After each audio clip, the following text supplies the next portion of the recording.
Napanatili ni Pangulong Ferdinand R. Marcos Jr. ang kanyang trust and approval rating batay sa pinakabagong survey ng Pulse Asia.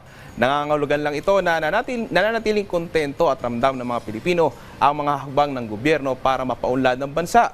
Si Kenneth Pasyente para sa detalye. Nananatiling mataas ang kumpiyansa ng nakararaming Pilipino sa pamahalaan sa ilalim ng pamamahala ni Pangulong Ferdinand R. Marcos Jr. Batay sa resulta ng pinakahuling ulat ng Bayan Survey ng Pulse Asia, nakakuha ng 50% ang Pangulo pagdating sa trust at approval ratings para sa mga opisyal ng pamahalaan.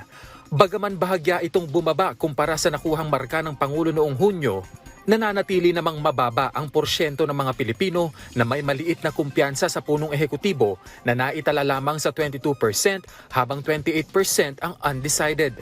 Naitala ang pinakamataas na satisfaction rating ng Pangulo sa Balance Luzon na sinundan ng National Capital Region at Visayas.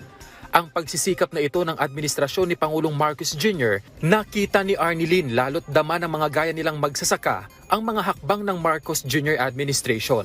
Tumaas ang presyo ng palay. Dati po kasi mababa ang presyo ng palay. Nung tumaas, malaking tulong po sa amin na dagdag kita. Pero para kay Annalisa, marami pang dapat pagtuunan ng pansin lalo na ang trabaho at kahirapan.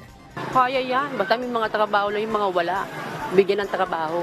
Samantala, bumaba naman ng 9% at 10% ang approval at trust ratings ni VP Sara. Si Senate President Chis Escudero nakakuha ng 60% at 50% na approval at trust ratings, habang 32% at 31% naman ang kay House Speaker Martin Romualdez. Isinagawa ang ulat ng Bayan Survey mula September 6 hanggang September 13 sa nasa 2,400 na adult respondents. Mayroon itong plus-minus 2% margin of error at 95% confidence level. Kenneth Pasyente para sa Pambansang TV sa Bagong Pilipinas.